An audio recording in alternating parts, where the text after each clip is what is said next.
2 Corinthians 10 Good News Translation Bible text and audio. 1 I, Paul, make a personal appeal to you, I who am said to be meek and mild when I am with you, but harsh with you when I am away, by the gentleness and kindness of Christ. 2 I beg you not to force me to be harsh when I come, for I am sure I can deal harshly with those who say that we act from worldly motives. 3 It is true that we live in the world, but we do not fight from worldly motives. 4 The weapons we use in our fight are not the world's weapons, but God's powerful weapons, which we use to destroy strongholds. We destroy false arguments. 5 We pull down every proud obstacle that is raised against the knowledge of God.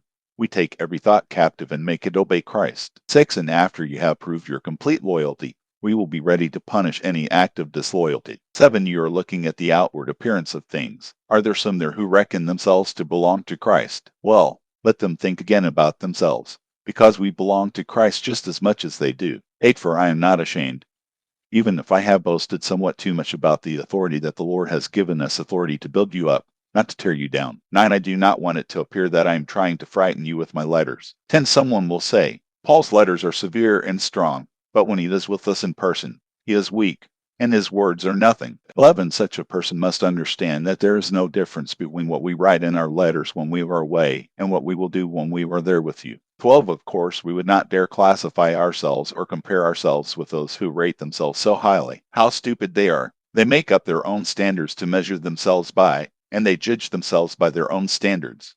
13 As for us, however, our boasting will not go beyond certain limits. It will stay within the limits of the work which God has set for us, and this includes our work among you. 14 And since you are within those limits, we were not going beyond them when we came to you, bringing the good news about Christ. 15 So we do not boast about the work that others have done beyond the limits God set for us. Instead, we hope that your faith may grow and that we may be able to do a much greater work among you, always within the limits that God has set. 16 Then we can preach the good news in other countries beyond you, and shall not have to boast about work already done in someone else's field. 17 But as the scripture says, whoever wants to boast must boast about what the Lord has done. 18 For it is when the Lord thinks well of us that we are really approved, and not when we think well of ourselves.